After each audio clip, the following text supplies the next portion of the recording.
Hello and welcome to the webinar from Origina around the 6 pillars of a SAM guru. My name is Tomas. I'm the CEO of Origina, and I'm delighted to be your host here today. I'm also delighted to be joined by a colleague of mine, Brendan Walsh, our business development director. I guess he's one of the main sales guys in the company, so I'll try and prevent him from doing too much selling to you today. Say hello, Brendan. Hello, Brendan.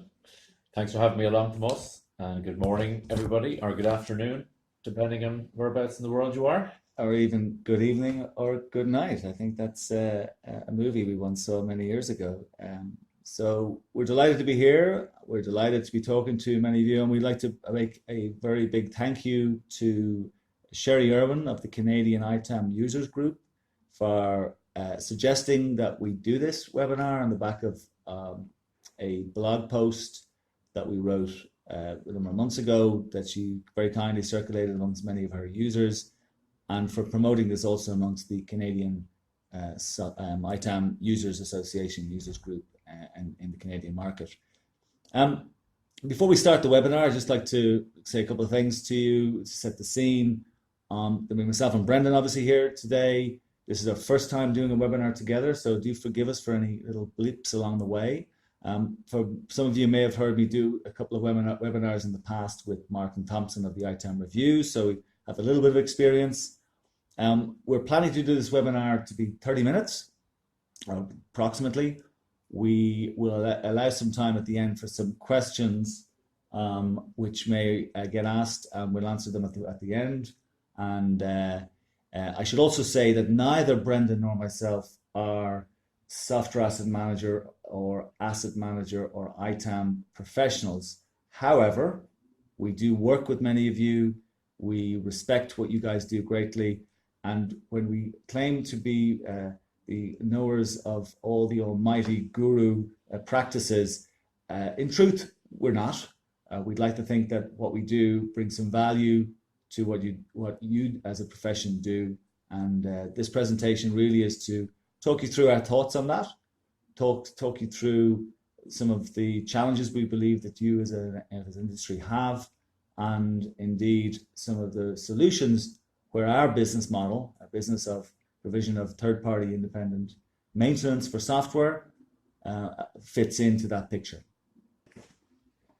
So without further ado, let's get going on the presentation. Brendan, you happy to? I'm happy to crack on. Excellent, excellent. So what we'd like to do first of all is just set the scene a little bit around the actual, what are we actually talking about here? We're specifically talking about software, and we're specifically talking about the software that many of you guys have in the marketplace, the perpetually licensed software. The software that's been around for quite some time. I don't know whether you know how that started in the first place, Brendan, do you? I mean, you've told me a few times, but yeah, you can remind me. Of course, I'll remind you and our listeners. It was developed, or the anecdotal evidence suggests it was developed by a combination of lawyers and accountants. When back in the day, when software companies were like bureaued, writers of code, providing people on site or remotely to just write code and selling them as a service, companies wanted to monetize that to a higher extent earlier in the cycle. And what they did was they created this license, right to use. Intellectual property was a known form of legal transaction, and a perpetual license was a way of providing that in perpetuity, which means forever. Effectively, you own the right to use, and therefore you can monetize a greater proportion of it up front. It wasn't spread over the lifetime of the product. So what it allowed is the companies to have higher revenues earlier, and therefore raise capital back in the late 1970s, early 1980s. So it's a very clever model, and worked really, really well up until recently. So it's been around quite some time. So a little bit about this, I guess, because of that upfront cost, it becomes expensive. It's quite complicated and confusing, primarily because of, not necessarily by itself, is it, but the changes that have happened over the last 30, 35 years, particularly around measurement, around the license kind of models that exist, the measurement models, the contracts. They've become very, very confusing. And equally, what you often end up is locked in to the provider or publisher of the software. That's not always the case, though, is it? You're not always locked in necessarily. No, you're not. As you rightly point out, subtly point out, it's exactly what we do is help people to become no longer locked in, which we'll talk a little bit about a little bit later. And in truth, it's very unfashionable. If you were a software company today, would you set up a software company that sold perpetually licensed software? Very unlikely. If you are an existing software company today, are you going to sell software in a perpetual model? Do people still do that? They do. Oh, they do. Yeah. I mean, I know some friends of mine who work for some very large software companies and still today license it like they used to do in the past, so they can recognize revenue up front, and they get other people to deploy it so that they can maintain high margins. It's quite clever. Oh, well, so it's still here, you could say. It is. And I just throw some numbers around this because this is important. I guess the numbers really matter, particularly to the software asset management community. If you look at the numbers, they fall into a couple of different categories. It adds up to approximately $634 billion according to Forrester Research. $200 billion of that is audit related. $98 billion, believe it or not, last year in 2017 was cloud or software as a service. 173 billion, nearly twice the cloud and software as a service revenue stream. Very rarely spoken about is the software maintenance we talked about. And so it leaves about 160 billion of actual new licenses that are actually sold were sold in 2017. So that colleague of yours, he's somewhere in there. Exactly. But less than support. Yeah. And I think when you look at the overall market, I guess we do some work with a number of the research companies. These happen to be Forrester Research numbers, but we work with Gartner and many others.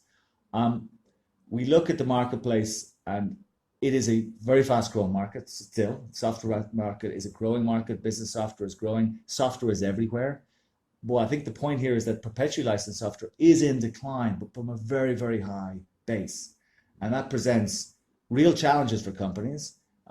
Those companies who sell it and make it in the first instance, those companies who consume it and still use their assets, but equally it creates an opportunity, and that's really what we're here to talk about, subject to a number of caveats, which brings us on to the kind of reason we're here in the first place. I would like to say something though about the rights, and this is for those in the European Union who are listening. There are certain laws that exist around that support element. And I think it's important that you're aware that you have the right to make changes to the software, even if the software company that's given you the right to use no longer exists. You can change as long as it's to do with error corrections. So it's very important. And indeed, in the US Copyright Act have suggested, in fact, even more advanced changes to the US Software Copyright Act to allow for repair, independent repair, self-repair. So this is very much on the agenda of policymakers, both in the European Union, in the United States, in the Senate in the States, and local and state-led governments in the US and across the states. But equally, as they often are, the kind of hallmark of the direction of what's happening legislatively, you'll find this to follow suit in Asia and Australia and everywhere else. I believe there's bills or acts, whatever we might class them as, in 18 states across the US waiting to be passed through local legislation. Yes, relating to this permanent right to repair. So it's advancing pretty quickly. It is, yeah. There's a groundswell of opinion around this, and it's not just around business software; it's around consumer software as well, because the same issues exist. In Europe, it's a little bit different. As you may know, Brennan, I'm also involved in an organization called Free ICT Europe, and we do a lot of discussions with the European Commission on this topic. So, again, it's probably a topic for another webinar. Maybe we might bring one of our legal friends in. I can feel a webinar coming on. Or a podcast, perhaps. Very good. With regards to, however, this whole software maintenance element and what's going to happen, we have a prediction. We feel we understand what will happen in the marketplace. We believe there's really only four choices. Those companies with perpetually licensed software will, one, choose to switch to software as a service or cloud version of from the same vendor. We see this with customers with certain IBM products from time to time. Their choice is to, let's say, Cognos, for example. Often that is the only choice going forward anyway. That is, more and more of the vendors are preparing their next versions that are only cloud-only versions, or they're going to switch. We've got customers recently here in Europe who switched, for example, FileNet document management systems, and switched it off or are switching it off, and moving over to an alternative vendor support. So we see this regularly across a whole range of areas. Many of them will actually look at the software stack and say, actually, do I even need to continue spending support? Again, it goes back to those entitlements we talked about, and again, it's very much part of the software asset management community. Or indeed, they'll come to an organization like us.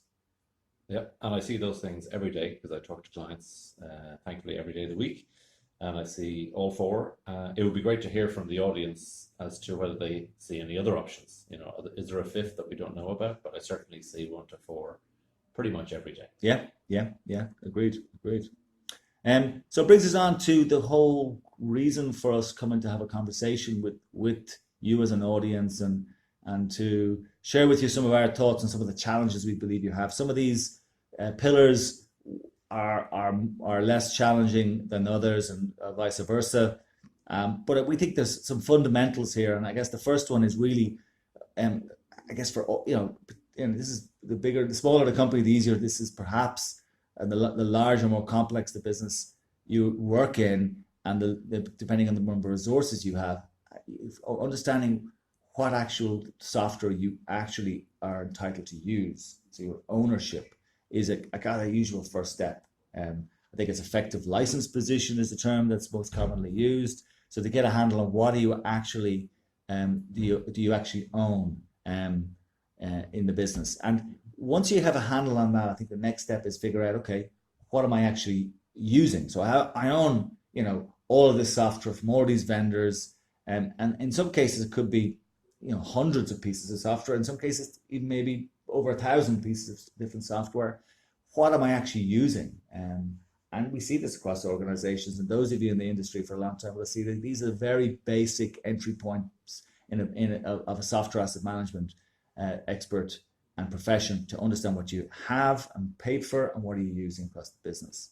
To get to that point is good, but actually then you need to go and say, well, based on what I have and what I'm using, what do the contracts allow me to use? What do the end user license agreements say?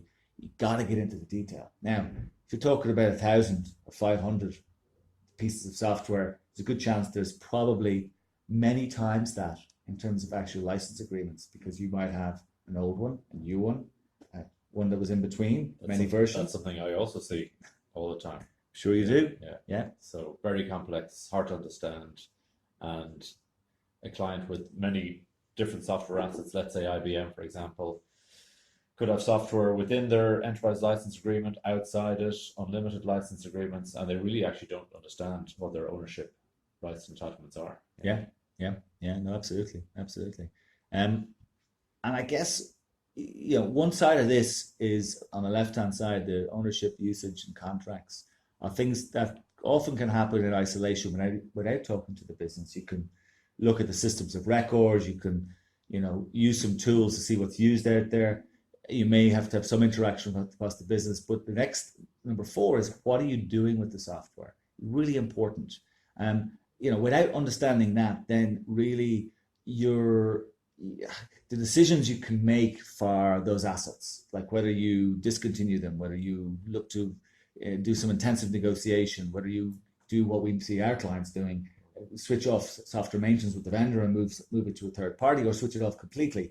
You can't make any of those decisions unless you understand what you're actually doing with the software. And then you go back to thousands of pieces of software, many contracts. Some of it you're using, some of it you're not using. You need to understand what's the plan. There could be software you're not using, but actually there's a business unit that's about to switch it on and has been aware of it, and then suddenly you made a decision. So it's really important that you understand what your plans for it.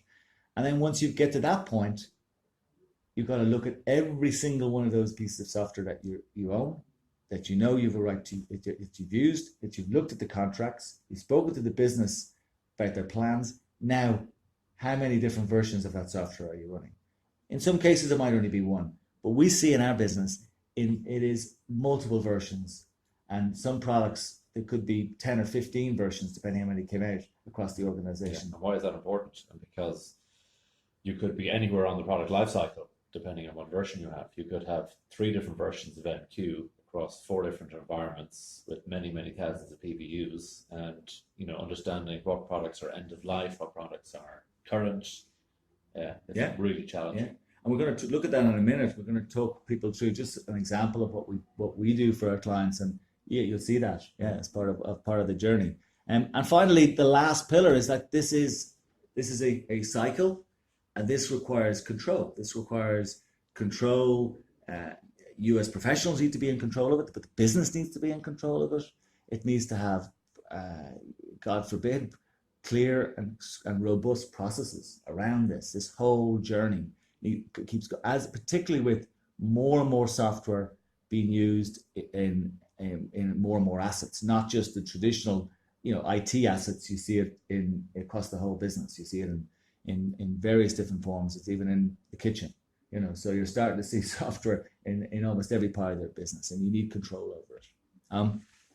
So what do you do if you're not a SAM guru? I mean, I guess really what we would like to try and do is give you an example of a process we use in our business. We call it a feasibility assessment, and give you a real life example of where we've done recently for a client, an unnamed client. We've changed some of the small number of the numbers in terms of licenses and some of the products just to protect the innocent. But broadly speaking, this is an exact model of a client of ours here in Europe that made a change. We'd like to take you through that. But before we do that, I might just talk you through how we do this and what we're suggesting. Where making engagement with someone like us or a conversation with us just allows you to think about things a little bit differently, insofar as it allows you to think about how you could go about considering the options and choices you've got to make as a business. We look at things in threes, I guess, in many cases. First, most important thing is to understand what's your ownership. For us, that's about the software part numbers and quantities. But why is that important? Well, yes, it's important to understand from an ownership, but just by the part numbers alone, we're able to understand also what license agreements and what contracts you have. Fortunately, within the IBM world, there's a connection between the part number and the actual license agreement that sits behind that. But equally then we say, right, once you know what you have and what's out there, you need to start to understand what are you doing with that software. This goes back to the usage we talked about and plans for the software. Once you understand what are you doing with the software, it will allow you make some certain decisions around that. And then finally, the versions. We talked about versions earlier. I'll just show you this again. This is what Brendan talked about. We're talking about any piece of software that you have out there you're looking at. It started as version 1, let's call it 1.0, and now it's at version 10.1. And there are many versions in between. And in IBM world and in all the software vendors world, they have this fictitious line in the middle, or wherever it may sit, that is the end of support date. And increasingly, that's always going to the right as new versions come out. What we're now seeing, obviously, perpetually licensed software, is that the rate of movement on the line, actually, to be fair, has slowed down. But what we often see is that many customers are still to the left of the line, or they're just over the line, and that line moves in any shape or form. It's creating a problem for a client straight away. It forces them to make a change in the software. And particularly when you look at these assets and you say, what am I doing with these assets? When you've gone through the kind of 6 steps we talked about, and you get to the point of what are we doing with these assets, it really starts to focus the mind a little bit. Absolutely, yeah. I mean, when you see where you are in relation to the future version versus the oldest version, it can be a key input to your strategic thinking as to what should I do next. Yeah. And we have an example here we'd like to show you. This is data gathered from that example we mentioned. We've got a number of products here. Those of you who are familiar with IBM software will recognize some of these products: Cognos, Infosphere, Informix, WebSphere, MQ. So these products, the part numbers on the left-hand side, the IBM description is in the middle, and then the kind of quantities that this particular client of ours had at the time we spoke to them, when we started doing this analysis, we started to ask them these questions. What are you doing with the software? What have you got? What are your plans? What versions are you on? They took us through, they gave us some information that was very helpful. So the first thing they talked about was obviously pricing. Clearly, this was critical to get a handle on where they were at. They didn't tell us their price, to be fair. I think we knew by the size of the customer, the relationship they had with IBM, that was approximately 50% off a very high, the highest level of band you can get, other than education band from IBM. So it was 50% off band J, was the pricing they were currently getting with IBM. Now, whether that was going to remain in place, we assumed it was. Okay, so we assumed and said, okay, if we're going to do a comparison between if you stayed with IBM or you made a change, we got to get some ground rules. Ground rule number one is stay with IBM. They will continue to give you band J less 50% from now into the future. Okay, and if you were to stay or switch, it doesn't matter. We have to ask the question, what are you going to do with some of the products? So two of the pieces of information that came out is what they were planning to do with Cognos and Information Server. And based on their plans and the decisions they made, they initially said, do you know what? We're going to leave Cognos and Information Server with IBM for the next 2 years. And that was driven mostly because of the fact that they expected to need to buy additional users. Okay, not necessarily that they expected this software to be around in the next 15 years. They saw some longevity and they realized they were going to have to, there were some new users going to come on stream, new business units. At the time, they hadn't examined what versions they were on as closely as they did in the latter stages of this process, which we'll get to. Yeah, absolutely. Yeah, and that can be often the most challenging part of it, because sometimes they don't know. They don't know. Yeah. And then they said, okay, if they were going to make the move, we looked at WebSphere, Informix, MQ, and the analysis we did said that was going to move to us, the third-party model, a maintenance model in year one, straight away. Okay, we then had to jump to make some discussion. There's some assumptions around what was going to happen to their discount if they started to phase away from IBM. So clearly, they're no longer going to keep their 50% discount off band J. What would it be? So the analysis we did was that they would hold on to their 25%, or hold on to a discount, but not as high as 50%, so 25% off discount for the first 2 years, dropping back to zero after that. So we looked at the examination of what would that mean, because clearly that means any products that are still with IBM will be more expensive than they currently are. So these numbers needed to stack up. We made some assumptions around price changes over time. The assumption around IBM's price, they're traditional, they saw ranges of 3 to 7% per annum depending on the year and the product. So we just made an assumption around 5% per annum was the assumption that we made in terms of price increases. On our side, as you well know, Brandon, we reduce our price every year. That's because we're not the same. Yeah, exactly. So we think you should have a price reduction because it costs less. It gets easier to support year on year. So why could it go up? Absolutely, absolutely. So those of you who increase your prices out there, please change that model. We're in a new paradigm. So we then look at growth. We looked at growth, and Cognos, as we mentioned earlier, they saw there was growth there. So we took it based on analysis. We said about 3% based on the current number of assets they had. And Information Server, they figured it was going to be slightly higher percentage growth based on the numbers they had, of around 6% every year for the 5-year analysis we were going to do. We then had to say, okay, based on that growth, they're going to buy new software. What would the price of the new software cost if they stayed with IBM? So we said, okay, that was going to be 50%, the same price as the maintenance renewal. We said, and that was a reasonably safe assumption to make. But if they started to move away, we reckon they would probably get a high discount in year one, but that would then taper off over time to as low as 15%. Now, it is probably easier to get a discount off new software than to get a discount off renewals. So that's where some of those assumptions came from. Looking at the market, looking at some of the big resellers in the market, saying, okay, what would they get if they went to buy this software? It's the question we get asked most in the field. Okay. What happens? What happens when I move software to third party? What will IBM do, or what will my vendor do? How will they react? It's one of the things people ask us most, and we do try and help them with that, of course. Yeah.